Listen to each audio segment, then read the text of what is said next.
Un manteau de la Vierge Marie a été retrouvé et conservé de siècle en siècle.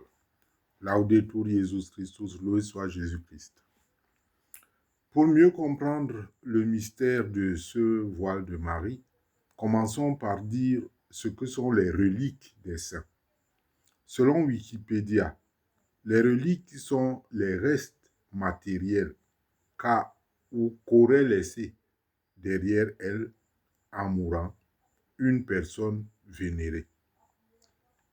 C'est soit des parties de son corps, soit d'autres objets qu'elle a utilisés, ou alors, pour certains croyants, quel que soit ce que la personne aurait touché, son contact aurait sanctifié la chose. Cette affaire de reliques est très complexe et donc elle reste controversée dans certains milieux de l'Église. Mais il faut savoir que du vivant même des apôtres, cette pratique avait cours. Un exemple, c'est que les linges ayant touché le corps de Saint Paul guérissaient les malades. Dans le livre des Actes des Apôtres, au chapitre 19, verset 12, il est écrit: on appliquait sur les malades des linges ou des mouchoirs qui avaient touché son corps, et les maladies les quittaient, et les esprits malins sortaient. Vous voyez. Une belle illustration de la foi et de la puissance divine à l'œuvre dans le début de l'Église, c'est bien l'utilisation des reliques. Et l'Église a conservé tellement de merveilles comme ça qui nous aident à l'approfondissement de notre foi. Mais on ne va pas s'appesantir dessus. Aujourd'hui, on va passer directement à l'histoire. Toutefois, n'oubliez jamais, je ne cesserai de le dire, les algorithmes de la plateforme sur laquelle nous travaillons sont très violents vis-à-vis de certaines thématiques, comme par exemple les thématiques religieuses et catholiques que nous promouvons. Donc, quand vous ne cliquez pas sur le pouce en l'air, quand vous n'écrivez pas un commentaire, quand vous ne partagez pas le lien, pour eux, cela signifie que vous nous sanctionnez. C'est comme ça qu'ils limitent notre diffusion et le message ne s'en va pas par les quatre coins du monde comme le Christ nous l'a demandé. Alors, pour nous encourager, s'il vous plaît, faites l'une de ces choses-là, faites l'une de ces actions. Voici maintenant la fascinante histoire. Hein. Moi, je la trouve fascinante. Vous direz votre point de vue après en commentaire. Quand les grandes persécutions de l'Église primitive se sont calmées, la vénération des reliques faisait déjà partie de la piété populaire. Mais particulièrement depuis Constantin Ier qui a régné entre 306 et 337, plusieurs empereurs dénommés Constantin, donc c'est des successeurs, ont régné à Byzance. Mais Constantin Ier est celui qui a fondé Constantinople, transformant Byzance en capitale de l'Empire romain d'Orient. Il a joué un rôle majeur dans le rétablissement, ou plutôt la réhabilitation de l'Église chrétienne au sein de l'Empire romain, au point où certains esprits, je ne peux pas dire de mauvaise foi, mais assez limités, disent que l'Église catholique a été créée par Constantin, que non. Son règne marque tout de même une rupture importante avec les persécutions antérieures contre les chrétiens. En 313, il a promulgué ce qu'on a appelé l'édit de Milan, qui accordait donc la liberté de culte aux chrétiens et mettait fin officiellement aux persécutions.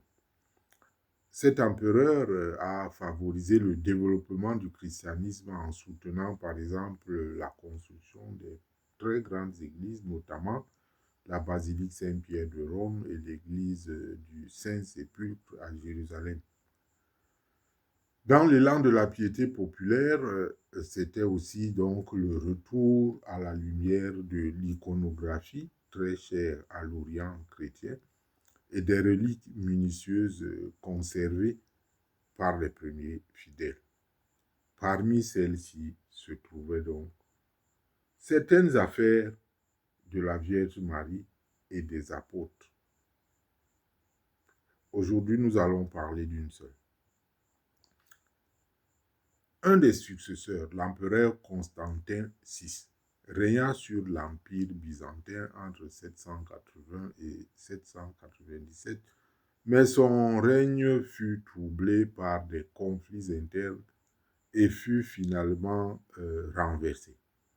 Il fut renversé par sa propre mère, qu'on a appelée Irène l'Athénienne.